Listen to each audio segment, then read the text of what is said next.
बड़े बाबू। 365 दिन, कई घंटे और कई मिनट की लगातार और अनथक दौड़ धूप के बाद मैं आखिर अपनी मंजिल पर धर से पहुंच गया। बड़े बाबू के दर्शन हो गए। मिट्टी के गोले ने आग के गोले का चक्कर पूरा कर लिया। अब तो आप भी मेरी भूगोल की लियाकत के कायल हो गए। इसे रूपक न समझिएगा। बड़े बाबू में दोपहर के सूरज की गर्मी और रोशनी थी और मैं क्या और मेरी बिसात क्या, एक मुट्ठी खाक। बड़े बाबू मुझे देखकर मुस्कराए। हाय, यह बड़े लोगों की मुस्कराहट। मेरा अधमरासा शरीर कांपते लगा। जी मैं आया बड़े बाबू के कदमों पर बिछ जाऊं। मैं काफिर नहीं, गालिब का मुरीद नहीं। जन्नत के होने पर मुझे पूरा यकीन है, उतना ही पूरा जितना अपने अंधेरे घर पर। लेकिन फरिश्ते मुझे जन्नत ले जाने के लिए आए तो भी यकीनन मुझे वह जबरदस्त खुशी न होती जो इस चमकती हुई मुस्कराहट से हुई। आंखों में सरसों फूल गई। सारा दिल और दिमाग एक बगीचा बन गया। कल्पना ने मिस्र के ऊंचे महल बनाने शुरू कर दिए। सामने कुर्सियों, पर्दों और खस की टट्टियों से सजा सजाया कमरा था। दरवाजे पर उम्मीदवारों की भीड़ लगी हुई थी और ईजानिब एक कुर्सी पर शान से बैठे हुए सबको उसका हिस्सा देने वाले खुदा के दुनियावी फर्ज अदा कर रहे थे। नजरमियाज का तूफान बरपा था और मैं किसी तरफ आंख उठाकर न देखता था कि जैसे मुझे किसी से कुछ लेना देना नहीं। अचानक एक शेर जैसी गरज ने मेरे बनते हुए महल में एक भूचाल सा ला दिया। क्या काम है? हाय रे, ये भोलापन! इस पर सारी दुनिया के हसीनों का भोलापन और बेपरवाही निसार है। इस डियारी पर माथा रगड़ते रगड़ते 365 दिन, कई घंटे और कई मिनट गुजर गए। चौखट का पत्थर घिसकर जमीन से मिल गया। ईदू बिसाती की दुकान के आधे खिलौने और गोवर्धन हलवाई की आधी दुकान इसी ड्योरी की भेंट चढ़ गई और मुझसे आज सवाल होता है, क्या काम? मगर नहीं, यह मेरी ज्यादती है, सरासर जुल्म। जो दिमाग बड़े बड़े मुल्की और माली तमद्दुनी मसलों में दिन रात लगा रहता है, जो दिमाग डॉक्यूमेंटों, सर्कुलरों, परवानों, हुक्मनामों, नक्शों वगैरह के बोझ से दबा जा रहा हो, उसके नज़दीक मुझ जैसे खाक के पुतले की हस्ती ही क्या। मच्छर अपने को चाहे हाथी समझ ले पर बैल के सींग को उसकी क्या खबर। मैंने दबी जबान में कहा, हुजूर की कदमबोसी के लिए हाजिर हुआ। बड़े बाबू गरजे, क्या काम है? अब की बार मेरे रोए खड़े हो गए। खुदा के फजल से लहीम शहीम आदमी हूँ। जिन दिनों कॉलेज में था, मेरे डील डॉल और मेरी बहादुरी और दिलेरी की धूम थी। हॉकी टीम का कप्तान, फुटबॉल टीम का नायब कप्तान और क्रिकेट का जनरल था। कितने ही गोरों के जिस्म पर अब भी मेरी बहादुरी के दाग बाकी होंगे। मुमकिन है, 2-4 अब भी बैसाखियां लिए चलते या रेंगते हों। बम्बई क्रॉनिकल और टाइम्स में मेरे गेंदों की धूम थी। मगर इस वक्त बाबू साहब की गरज सुनकर मेरा शरीर कांपने लगा। कांपते हुए बोला, हुजूर की कदमबोसी के लिए हाजिर हुआ। बड़े बाबू ने अपना स्लीपरदार पैर मेरी तरफ बढ़ाकर कहा, शौक से लीजिए, यह कदम हाजिर है। जितने बोसे चाहे लीजिए, बेहिसाब मामले हैं। मुझसे कसम ले लीजिए जो मैं गिनूं, जब तक आपका मुंह न थक जाए, लिए जाइए। मेरे लिए इससे बढ़कर खुशनसीबी का क्या मौका होगा। औरों को जो बात बड़े जब तब, बड़े संयमव्रत से मिलती है, वह मुझे बैठे बिठाए बगैर हर फिटकरी लगाए हासिल हो गई। वल्लाह, हूँ मैं भी खुशनसीब। आप अपने दोस्त अहबाब, आत्मीय स्वजन जो हों, उन सबको लाएं तो और भी अच्छा। मेरे यहाँ सबको छूट है। हंसी के पर्दे में यह जो जुल्म बड़े बाबू कर रहे थे उस पर शायद अपने दिल में उनको नाज हो। इस मनहूस तकदीर का बुरा हो, जो इस दरवाजे का भिखारी बनाए हुए है। जी मैं तो आया कि हज़रत के बड़े हुए पैर को खींच लूं और आपको जिंदगी भर के लिए सबक दे दूं कि बदनसीबों से दिलगी करने का यह मज़ा है। मगर बदनसीबी अगर दिल पर जब्र कराए, जिल्लत का एहसास पैदा करे तो वह बदनसीबी क्यों कहलाए। मैं भी एक जमाने में इसी तरह लोगों को तकलीफ पहुंचाकर हंसता था। उस वक्त इन बड़े बाबुओं की मेरी निगाह में कोई हस्ती न थी। कितने ही बड़े बाबुओं को रुलाकर छोड़ दिया। कोई ऐसा प्रोफेसर न था जिसका चेहरा मेरी सूरत देखते ही पीलान पड़ जाता हो। हजार रुपया पाने वाले प्रोफेसरों की मुझसे कोर दबकी थी। ऐसे क्लर्कों को मैं समझता ही क्या था। लेकिन अब वह जमाना कहाँ। दिल में पछताया कि नाहक कदमबोसी का लफ्ज जबान पर लाया। मगर अपनी बात कहना जरूरी था। मैं पक्का इरादा करके आया था कि उस ड्योरी से आज कुछ लेकर ही उठूंगा। मेरे धीरज और बड़े बाबू के इस तरह जानबूझकर अनजान बनने में रस्साक्षी थी। दबी जुबान से बोला, हुजूर, ग्रेजुएट हूँ। शुक्र है, हजार शुक्र है। बड़े बाबू हंसे, जैसे हांडी उबल पड़ी हो। वह गरज और वह करख्त आवाज न थी। मेरा माथा रगड़ना आखिर कहाँ तक असर न करता। शायद असर को मेरी दुआ से दुश्मनी नहीं। मेरे कान बड़ी बेकरारी से वे लफ्ज सुनने के लिए बेचैन हो रहे थे जिनसे मेरी रूह को खुशी होगी। मगर जितनी मायूसी इन कानों को हुई है, उतनी शायद पहाड़ खोदने वाले फरहाद को भी न हुई होगी। वह मुस्कराहट न थी, मेरी तकदीर की हंसी थी। हुजूर ने फरमाया, बड़ी खुशी की बात है। मुल्क और कौम के लिए इससे ज्यादा खुशी की बात और क्या हो सकती है। मेरी दिली तमन्ना है, मुल्क का हर एक नौजवान ग्रेजुएट हो जाए। ये ग्रेजुएट जिंदगी के जिस मैदान में जाए, उस मैदान को तरक्की ही देगा। मुल्की, माली, तमद्दुनी, मजहबी गर्ज की हर एक किस्म की तहरीक का जन्म और तरक्की ग्रेजुएटों ही पर मुनहसर है। अगर मुल्क में ग्रेजुएटों का यह अफसोसनाक अकाल न होता तो असहयोग की तहरीक क्यों इतनी जल्दी मुर्दा हो जाती। क्यों बने हुए रंगे सियार, दगाबाज जरपस्त लीडरों को डाकेजनी के ऐसे मौके मिलते। तबलीग क्यों मुबल्लिगे अलैहिस्सलाम की इल्लत बनती। ग्रेजुएट में सच और झूठ की परख, निगाह का फैलाव और जांचने तोलने की काबिलियत होना जरूरी बात है। मेरी आंखें तो ग्रेजुएटों को देखकर नशे के दर्जे तक खुशी से भर उठती है। आप भी खुदा के फजल से अपनी किस्म की बहुत अच्छी मिसाल हैं। बिल्कुल अप टू डेट। यह शेरवानी तो बरकत एंड को की दुकान की सिली हुई होगी। जूते भी डासन के हैं। क्यों न हो। आप लोगों ने कौम की जिंदगी के मेयार को बहुत ऊंचा बना दिया है और अब वह बहुत जल्द अपनी मंजिल पर पहुंचेगी। ब्लैकबर्ड पेन भी है, वेस्ट एंड की रिस्ट वॉच भी है। बेशक अब कौमी बेड़े को ख्वाजा खिजर की जरूरत भी नहीं। वह उनकी मिन्नत न करेगा। हाय तकदीर और वाय तकदीर। अगर जानता कि यह शेरवानी और फाउंटेन पेन और रिस्टवाज यो मजाक का निशाना बनेगी, तो दोस्तों का एहसान क्यों लेता। नमाज बख्शवाने आया था, रोजे गले पड़े, किताबों में पढ़ा था, गरीबी की हुलिया ऐलान है, अपनी नाकामी का न्योता देना है अपनी जिल्लत को। तजुर्बा भी यही कहता था। चीथरे लगाए हुए भिखमंगों को कितनी बेदर्दी से दुत्कारता हूँ, लेकिन जब कोई हजरत सूफी साफी बने हुए, लंबे लंबे बाल कंधों पर बिखेरे, सुनहरा अमामा सर पर बांका तिरछा शान से बांधे, संदली रंग का नीचा कुर्ता पहने, कमरे में आ पहुँचते हैं, तो मजबूर होकर उनकी इज्जत करनी पड़ती है। और उनकी पाकीजगी के बारे में हजारों शुबहे पैदा होने पर भी छोटी छोटी रकम जो उनकी नजर की जाती है, वह 1 दर्जन भिखारियों को अच्छा खाना खिलाने के सामान इकट्ठा कर देती। पुरानी मसल है, भेस से ही भीख मिलती है। पर आज यह बात गलत साबित हो गई। अब बीवी साहिबा की वह तंबीह याद आई जो उसने चलते वक्त दी थी। क्यों बेकार अपनी बेइज्जती कराने जा रहे हो। वह साफ समझेंगे कि यह मांगे जांचे का ठाठ है। ऐसे रईस होते तो मेरे दरवाजे पर आते क्यों। उस वक्त मैंने इस तंबीह को बीवी की कम निगाह और उसका गमवारपन समझा था। पर अब मालूम हुआ कि गमवारिने भी कभी कभी सूझ की बातें कहते हैं। मगर अब पछताना बेकार है।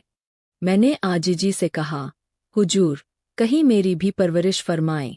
बड़े बाबू ने मेरी तरफ इस अंदाज से देखा जैसे किसी दूसरी दुनिया का कोई जानवर हूं और बहुत दिलासा देने के लहजे में बोले, आपकी परवरिश खुदा करेगा। वही सबका रज्जाक है।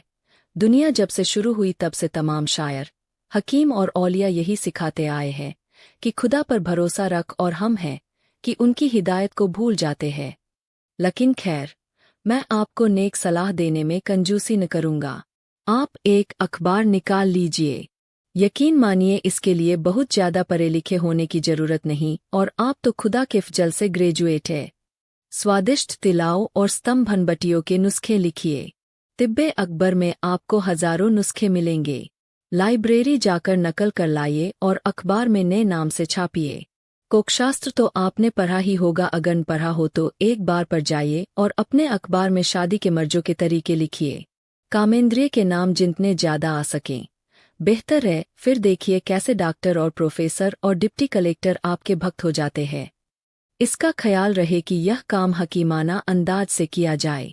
व्यापारी और हकीमाना अंदाज में थोड़ा फर्क है। व्यापारी सिर्फ अपनी दवाओं की तारीफ करता है। हकीम परिभाषाओं और सूक्तियों को खोलकर अपने लेखों को इल्मी रंग देता है। व्यापारी की तारीफ से लोग चिढ़ते हैं। हकीम की तारीफ भरोसा दिलाने वाली होती है। अगर इस मामले में कुछ समझने बुआने की जरूरत हो तो रिसाला दरवेश हाजिर है। अगर इस काम में आपको कुछ दिक्कत मालूम होती हो तो स्वामी श्रद्धानंद की खिदमत में जाकर शुद्धि पर आमादगी जाहिर कीजिए, फिर देखिए आपकी कितनी खातिरतवाजो होती है। इतना समझाए देता हूं कि शुद्धि के लिए फौरन तैयार न हो जाइएगा। पहले दिन तो 2-4 हिंदू धर्म की किताबें मांग लाइएगा। 1 हफ्ते के बाद जाकर कुछ ऐतराज कीजिएगा, मगर ऐतराज ऐसे हो जिनका जवाब आसानी से दिया जा सके। इससे स्वामी जी को आपकी छानबीन और जानने की ख्वाहिश का यकीन हो जाएगा। बस आपकी चांदी है। आप इसके बाद इस्लाम की मुखालिफत पर 2-1 मजमून या मजमूनों का सिलसिला किसी हिंदू रिसाले में लिख देंगे तो आपकी जिंदगी और रोटी का मसला हल हो जाएगा। इससे भी सरल एक नुस्खा है। तबलीगी मिशन में शरीक हो जाइए। किसी हिंदू औरत, खासकर नौजवान बेवा, पर डोरे डालिए। आपको यह देखकर हैरत होगी कि वह कितनी आसानी से आपसे मोहब्बत करने लग जाती है। आप उसकी अंधेरी जिंदगी के लिए एक मशाल साबित होंगे। वह उज नहीं करती, शौक से इस्लाम कबूल कर लेगी। बस अब आप शहीदों में दाखिल हो गए। अगर जरा एहतियात से काम करते रहें तो आपकी जिंदगी बड़े चैन से गुजरेगी। एक ही खेवे में दीनों दुनिया दोनों ही पार है। जनाब लीडर बन जाएंगे वल्लाह। 1 हफ्ते में आपका शुमार नामी ग्रामी लोगों में होने लगेगा। दीन के सच्चे पैरोकार, हजारों सीधे सादे मुसलमान आपको दीन की डूबती हुई किश्ती का मल्लाह समझेंगे। फिर खुदा के सिवा और किसी को खबर न होगी कि आपके हाथ क्या आता है और वह कहाँ जाता है, और खुदा कभी राज नहीं खोला करता, यह आप जानते ही है। ताज्जुब है कि इन मौकों पर आपकी निगाह क्यों नहीं जाती। मैं तो बुढ़ा हो गया और अब कोई नया काम नहीं सीख सकता, वरना इस वक्त लीडरों का लीडर होता। इस आग की लपट जैसे मजाक ने जिस्म में शोले पैदा कर दिए। आंखों से चिंगारियां निकलने लगीं। धीरज हाथ से छूटा जा रहा था। मगर कहरे दरवेश बर जाने दरवेश, भिखारी का गुस्सा अपनी जान पर के मुताबिक सर झुकाकर खड़ा रहा। जितनी दलीलें दिमाग में कई दिनों से चुन चुन कर रखी थीं, सब धरी रह गईं। बहुत सोचने पर भी कोई नया पहलू ध्यान में न आया। यूं खुदा के फजल से बेवकूफ या कुंदजेहन नहीं हूं, अच्छा दिमाग पाया है। इतने सोच विचार से कोई अच्छी सी गजल हो जाती, पर तबीयत ही तो है, न लड़ी। इत्तफाक से जेब में हाथ डाला तो अचानक याद आ गया कि सिफारिशी खतों का एक पोथा भी साथ लाया हूं। रोब का दिमाग पर क्या असर पड़ता है, इसका आज तजुर्बा हो गया। उम्मीद से चेहरा फूल की तरह खिल उठा। खतों का पुलिंदा हाथ में लेकर बोला, हुजूर, यह चंद खत है, इन्हें मुलाहिजा फरमा लें। बड़े बाबू ने बंडल लेकर मेज पर रख दिया और उस पर एक उड़ती हुई नजर डालकर बोले, आपने अब तक इन मोतियों को क्यों छिपा रखा था? मेरे दिल में उम्मीद की खुशी का एक हंगामा बरपा हो गया। जबान जो बंद थी, खुल गई। उमंग से बोला, हुजूर की शान शौकत ने मुझ पर इतना रोब डाल दिया और कुछ ऐसा जादू कर दिया कि मुझे इन खतों की याद न रही। हुजूर से मैं बिना नमक मिर्च लगाए सच सच कहता हूं कि मैंने इनके लिए किसी तरह की कोशिश या सिफारिश नहीं पहुंचाई, किसी तरह की दौड़ भाग नहीं की। बड़े बाबू ने मुस्कराकर कहा, अगर आप इनके लिए ज्यादा से ज्यादा दौड़ भाग करने में भी अपनी ताकत खर्च करते तो भी मैं आपको इसके लिए बुरा भला न कहता। आप बेशक बड़े खुशनसीब हैं कि यह नायाब चीज आपको बेमांग मिल गई। इसे जिंदगी के सफर का पासपोर्ट समझिए।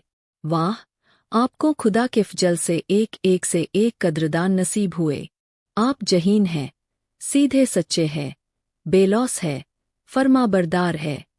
ओफो, आपके गुनों की तो कोई इंतहा ही नहीं है। कसम खुदा की, आप में तो तमाम भीतरी और बाहरी कमाल भरे हुए हैं। आप में सूझबूझ, गंभीरता, सच्चाई, चौकसी, कुलीनता, शराफत, बहादुरी, सभी गुण मौजूद है। आप तो नुमाइश में रखे जाने के काबिल मालूम होते हैं कि दुनिया आपको हैरत की निगाह से देखे तो दांतों तले उंगली दबाए।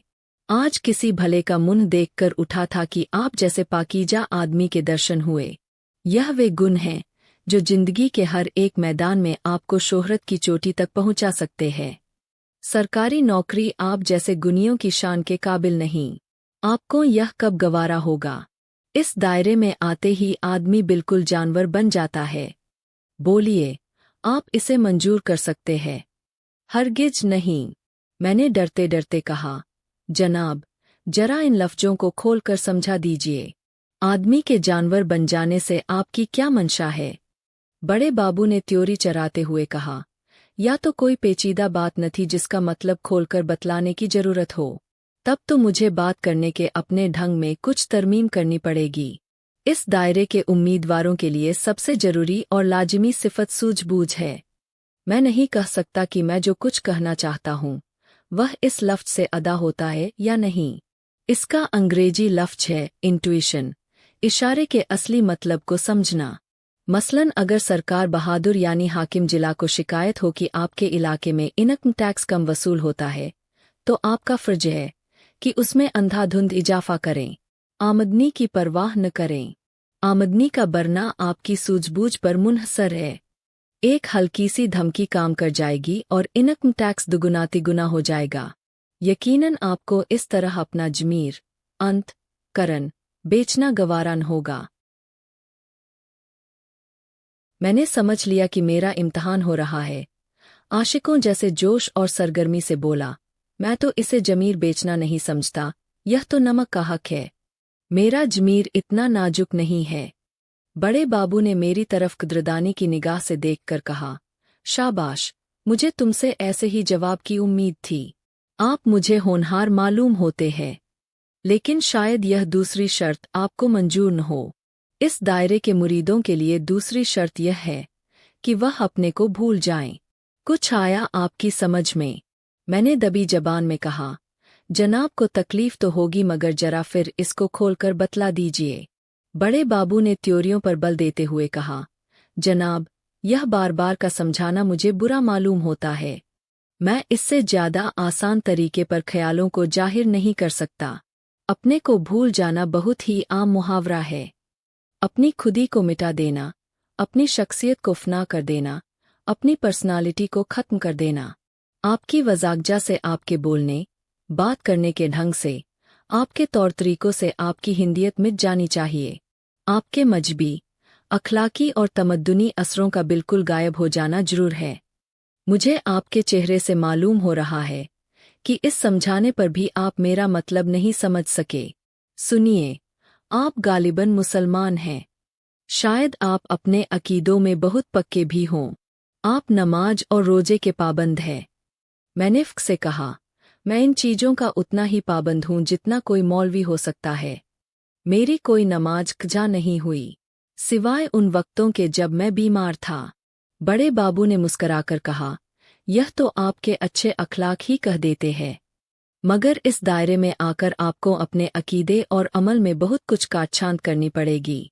यहाँ आपका मजहब मजहबियत का जामा अख्तियार करेगा। आप भूलकर भी अपनी पेशानी को किसी सिजदे में न झुकाएं, कोई बात नहीं। आप भूलकर भी ज़कात के झगड़े में न फूसे, कोई बात नहीं। लेकिन आपको अपने मजहब के नाम पर फरियाद करने के लिए हमेशा आगे रहना और दूसरों को आमादा करना होगा। अगर आपके जिले में 2 डिप्टी कलेक्टर हिंदू हैं और मुसलमान सिर्फ एक, तो आपका फर्ज होगा कि हिज एक्सेलेंसी गवर्नर की खिदमत में एक डेपुटेशन भेजने के लिए कौम के रईसों में आमादा करें। अगर आपको मालूम हो कि किसी म्यूनिसिपैलिटी ने ईसाइयों को शहर से बाहर दुकान रखने की तजवीज पास कर दी है, तो आपका फर्ज होगा कि कौम के चौधरियों को उस म्यूनिसिपैलिटी का सिर तोड़ने के लिए तहरीक करें। आपको सोते जागते, उठते बैठते जात पौंध का राग अलापना चाहिए। मसलन इम्तहान के नतीजों में अगर आपको मुसलमान विद्यार्थियों की संख्या मुनासिब से कम नजर आए, तो आपको फौरन चांसलर के पास एक गुमनाम खत लिख भेजना होगा कि इस मामले में जरूर ही सख्ती से काम लिया गया है। यह सारी बातें उसी इंट्यूशन वाली शर्त के भीतर आ जाती है। आपको साफ साफ शब्दों में या इशारों से यह काम करने से लिए हिदायत न की जाएगी। सब कुछ आपकी सूझ पर मुनहसर होगा। आप में यह जौहर होगा तो आप एक दिन जरूर ऊंचे ओहदे पर पहुंचेंगे। आपको जहां तक मुमकिन हो अंग्रेजी में लिखना और बोलना पड़ेगा। इसके बगैर हुक्काम आपसे खुश न होंगे। लेकिन कौमी ज़बान की हिमायत और प्रचार की सदा आपकी ज़बान से बराबर निकलती रहनी चाहिए। आप शौक से अखबारों का चंदा हज़म करें, मंगनी की किताबें पढ़े, चाहे वापसी के वक्त किताब के फच्चिंत जाने के कारण आपको माफ़ी ही क्यों न मांगनी पड़े, लेकिन जबान की हिमायत बराबर जोरदार तरीके से करते रहिए। खुलासा यह कि आपको जिसका खाना उसका गाना होगा। आपको बातों से, काम से और दिल से अपने मालिक की भलाई में और मजबूती से उसको जमाए रखने में लगे रहना पड़ेगा।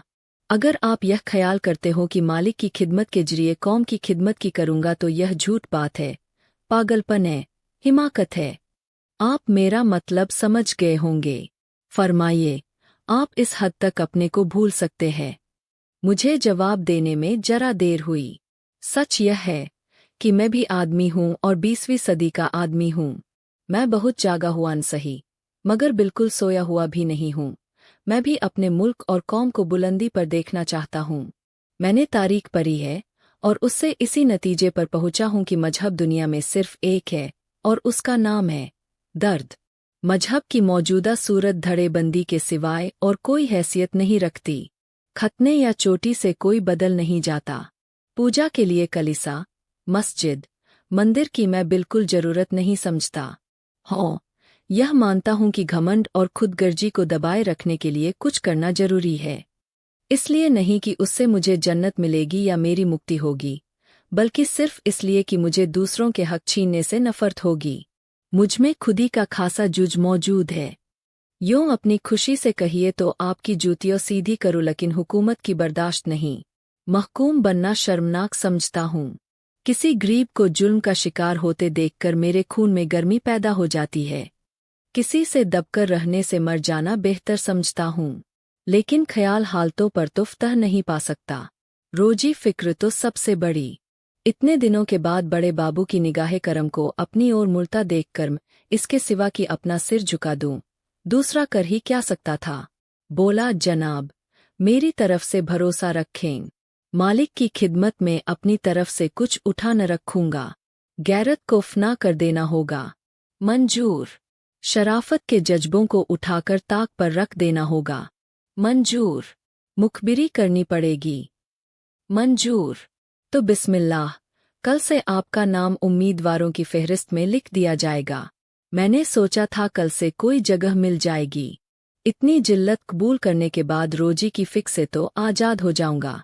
अब यह हकीकत खुली। बरबस मुंह से निकला, और जगह कब तक मिलेगी? बड़े बाबू हंसे, वही दिल दुखाने वाली हंसी जिसमें तौहीन का पहलू खास था। जनाब, मैं कोई ज्योतिषी नहीं, कोई फकीर दरवेश नहीं। बेहतर है इस सवाल का जवाब आप किसी औलिया से पूछें। दस्तरखान बिछा देना मेरा काम है। खाना आएगा और वह आपके हलक में जाएगा, यह पेशीनगोई मैं नहीं कर सकता। मैंने मायूसी के साथ कहा, मैं तो इससे बड़ी इनायत का मुंतजिर था। बड़े बाबू कुर्सी से उठकर बोले, कसम खुदा की, आप परले दर्जे के कूड़मज आदमी हैं। आपके दिमाग में भूसा भरा है। दस्तरखान का आ जाना आप कोई छोटी बात समझते हैं। इंतजार का मज़ा आपकी निगाह में कोई चीज ही नहीं। हालांकि इंतजार में इंसान उम्रें गुजार सकता है। अमलों से आपका परिचय हो जाएगा। मामले बिठाने, सौदे पटाने के सुनहरे मौके हाथ आएंगे। हुक्काम के लड़के पर आइए। अगर गंडे तावीज का फन सीख लीजिए तो आपके हक में बहुत मुफीद हो। कुछ हकीमी भी सीख लीजिए। अच्छे होशियार सुनारों से दोस्ती पैदा कीजिए, क्योंकि आपको उनसे अक्सर काम पड़ेगा। हुक्काम की औरतें आप ही के मार्फत अपनी ज़रूरतें पूरी कराएंगी। मगर इन सब लटकों से ज़्यादा कारगर एक और लटका है। अगर वह हुनर आप में है, तो यकीनन आपके इंतज़ार की मुद्दत बहुत कुछ कम हो सकती है। आप बड़े बड़े हाकिमों के लिए तफरीह का सामान जुटा सकते हैं। बड़े बाबू मेरी तरफ कनखियों से देखकर मुस्कराए। तफरीह के सामान से उनका क्या मतलब है, यह मैं न समझ सका, मगर पूछते हुए भी डर लगता था कि कहीं बड़े बाबू बिगड़ न जाए और फिर मामला खराब हो जाए। एक बेचैनी की सी हालत में जमीन की तरफ ताकने लगा। बड़े बाबू ताल तो गए कि इसकी समझ में मेरी बात न आई, लेकिन अब की उनकी त्योरियों पर बल नहीं पड़े। नहीं, उनके लहजे में हमदर्दी की झलक फरमाई, यह तो गैर मुमकिन है कि आपने बाजार की सैर न की हो। मैंने शर्माते हुए कहा, नहीं हुजूर, बंदा इस कूचे को बिल्कुल नहीं जानता।